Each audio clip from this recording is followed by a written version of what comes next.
تم میری نعمتوں کو یاد کرو، التی وہ نعمتیں، انعمت علیکم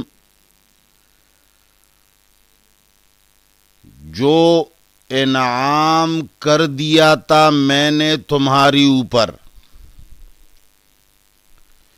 انہیں جو میں نے دی تھیں۔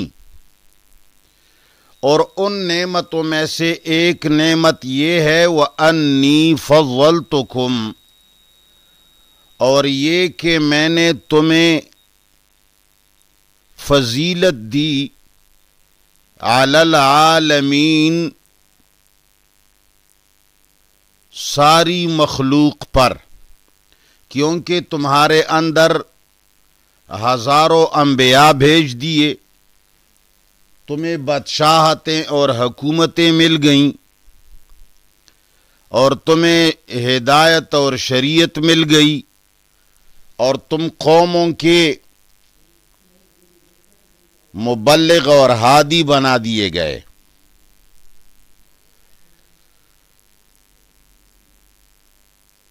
وَاتَّقُوا يَوْمًا، اور ڈریو اس دن سے، لا تجزی نفس عن نفس شیئا،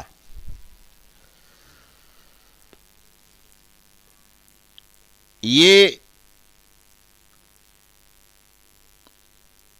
لا تجزی کا معنی ہے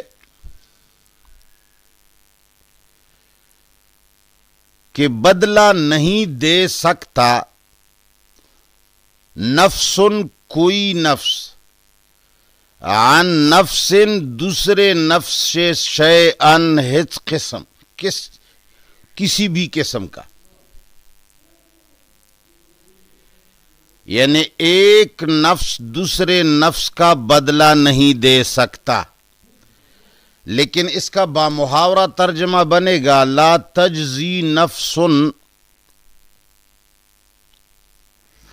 کام نہیں آئے گا کوئی نفس، عن نفس، دوسرے نفس کے، شیئن، کسی بھی قسم کا، یعنی ایک نفس دوسرے نفس کے کچھ کام نہیں آئے گا۔ اصل میں جب ایک آدمی کے اوپر ایک جرم ثابت ہو جاتا ہے تو اس جرم کے معافی کے کئی طریقے اور راستے ہوتے ہیں۔ ایک راستہ یہ ہوتا ہے کہ ایک آدمی اس کی ضمانت کرے کہ میں ذمہ دار ہوں، اس کی یہ سزا مجھے دی جائے۔ دوسرا یہ طریقہ ہے کہ کوئی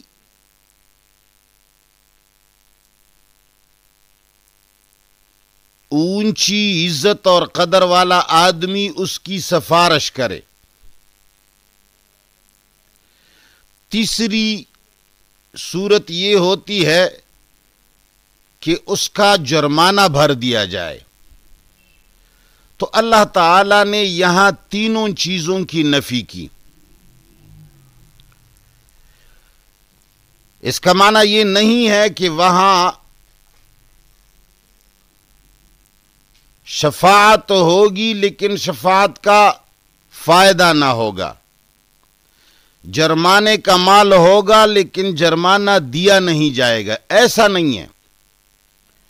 یہاں نفی تو لازم کی ہے، مگر حقیقت میں مراد ملزوم کی نفی ہے، یعنی وہاں کوئی سفارشی ہوگا ہی نہیں، سفارش کا وجود ہی نہیں ہوگا، وہاں کسی بدل کا وجود بھی نہ ہوگا۔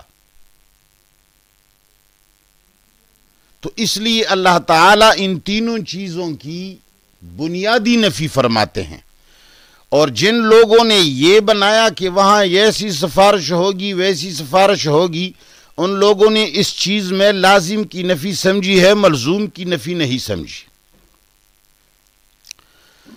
وَاتَّقُوا يَوْمًا، اور ڈریو اس دن سے، لا تجزی، کہ کام نہیں آئے گا نفس کوئی نفس عن نفس دوسرے نفس کے شیئن کسی بھی چیز یا کام کا، کسی بھی کام میں اور کسی بھی چیز میں ایک نفس دوسرے نفس کے کام نہیں آئے گا.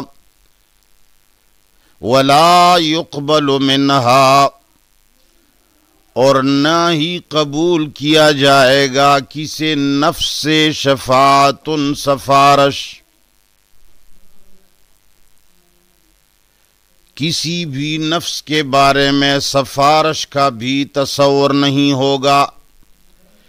ولا یؤخذ منها اور نہ ہی کسی نفس سے لیا جائے گا عدل جرمانہ اور بدلہ، اس لیے کہ وہاں سفارش اور مال دولت اور بدلے کا تصور بھی نہ ہوگا. چوتھی ایک صورت ہے کہ کوئی جتا اور طاقتور آدمی کسی کی زبردستی چھڑوائی کر لے تو اللہ فرماتے ہیں وَلَا هُمْ يُنصَرُونَ اور نہ ہی ان کے ساتھ امداد کی جائے گی، کوئی مدد بھی نہیں ہوگی.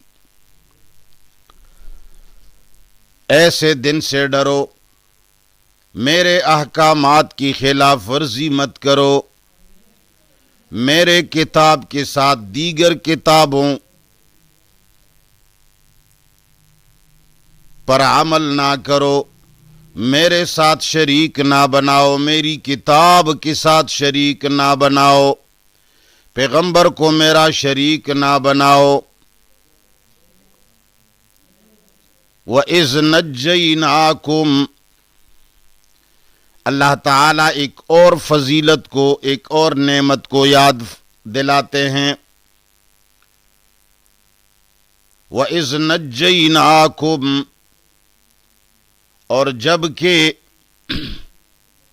نجات دی میں نے تمہیں من آل فرعون فرعون کے آل سے، حالانکہ فرعون کی اولاد نہیں تھی، پھر بھی اللہ نے آل کہا. آل اصل میں پیروکاروں کو بولتے ہیں، مگر آج کل تو رسول اللہ صلی اللہ علیہ وسلم کے آل کے ذریعے لوگوں نے جو طریقہ کار اختیار کیا ہے مال کمانے کا،